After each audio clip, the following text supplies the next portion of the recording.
Mentor Ramesh Prabha நேயர்களுக்கு வணக்கம். Admission அட்வைஸில் இன்றைக்கி நம்ம பார்க்க போகிற தலைப்பு 2ல் 1. இது 2ல் 1 பார்த்துடணும் அப்படிங்கிற அர்த்தத்தில் இல்லை.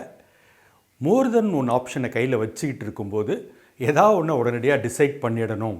அதை எப்படி பண்ணுறது அப்படிங்கிறது தான். உதாரணமாக என்ன பண்ணியிருப்போம்னாக்கா, காலேஜஸை நம்ம மல்டிபிள் சாய்ஸில் வச்சுருப்போம். அதாவது மோர் தென் ஒன் காலேஜ் வச்சுக்கிட்டு இதுவான்னு ஆராய்ச்சி பண்ணிகிட்டே இருப்போம். அதற்கு பிறகு பார்த்திங்கனாக்கா, கோர்ஸஸ் எகெயின் 2-3 வச்சுக்கிட்டு இதுவான்னு அனலைஸ் பண்ணிகிட்டே இருப்போம். இது தப்பே இல்லை. கண்டிப்பாக ஒரு முடிவெடுக்கிறதுக்கு முன்னே மல்டிபிள் ஆப்ஷன்ஸை நம்ம கையில் வச்சுக்கிட்டு ஒவ்வொருத்தருடைய மெரிட்ஸு டிமெரிட்ஸையும் பார்த்துட்டு அதுக்கு பிறகு ஷார்ட் லிஸ்ட் பண்ணி டிசைட் பண்ணுறது தான் நியாயமான முடிவு, சரியான முடிவு. அதில் எந்த தப்புமே இல்லை. பட் அதுக்கு எவ்வளோ நேரம் எடுத்துக்கிறது, எந்த காலகட்டத்தில், ஏதாவது ஒரு காலகட்டத்தில் முடிவு எடுத்தாகணும். இல்லை அப்படியே இழுத்துக்கிட்டே போயிட்டு இருந்தோம்னா கடைசி வரைக்கும் அது ஒரு 2 கட்டாந்தனமாக ஆகிடும். ஸோ அதனால் ஏதாவது ஒரு பாயிண்ட் ஆஃப் டைமில் காலேஜையும் இதுதான் அப்படின்னு முடிவு எடுக்கணும், கோர்ஸும் இதுதான் அப்படின்னு சொல்லிட்டு முடிவு எடுக்கணும். அந்த மாதிரி மல்டிப்புள் ஆப்ஷன்ஸ் கையில் வச்சுருக்கும்போது ஏதாவது ஒன்றை சூஸ் பண்ணுறது அவ்வளோ ஈஸி இல்லையே. நீங்கள் போகிற போக்கில் சொல்லிட்டீங்க.